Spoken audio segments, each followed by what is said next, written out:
High বন্ধুরা, তোমাদের সামনে আবার একটা নতুন ভিডিও নিয়ে হাজির হলাম। সেটা হলো, দেখতেই পাচ্ছ, 1 গ্লাস বেলের শরবত।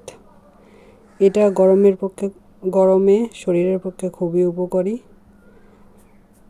তো ঠান্ডা ঠান্ডা বেলপানার শরবত খেয়ে নিলাম। দারুণ স্বাদ। যারা যারা রেসিপিটা দেখতে চাও, আমার আগের ভিডিওগুলো ফলো করো, তাহলেই আমার আগের ভিডিওতে রয়েছে। না হলে আমি নিচের লিঙ্ক দিয়ে দিলাম, ওখান থেকে ক্লিক করে দেখে নিও বেলপানার রেসিপি।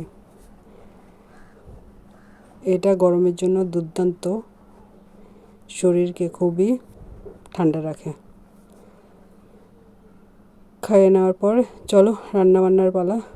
করে নিয়েছি ভাত, আর মেয়ের জন্য করেছি ডিম সিদ্ধ।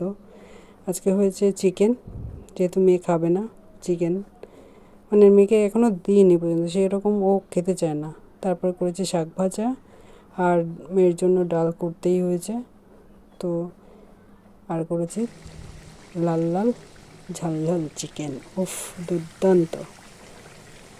গরমে জানি রিচ খাওয়ার ভালো না, তবে এক একদিন খেতে ইচ্ছা করে, তো আজকে ইচ্ছা করলো।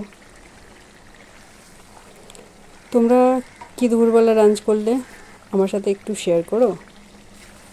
ভালো থেকো, সুস্থ থেকো, সবাইকে ভালো রেখো। টাটা।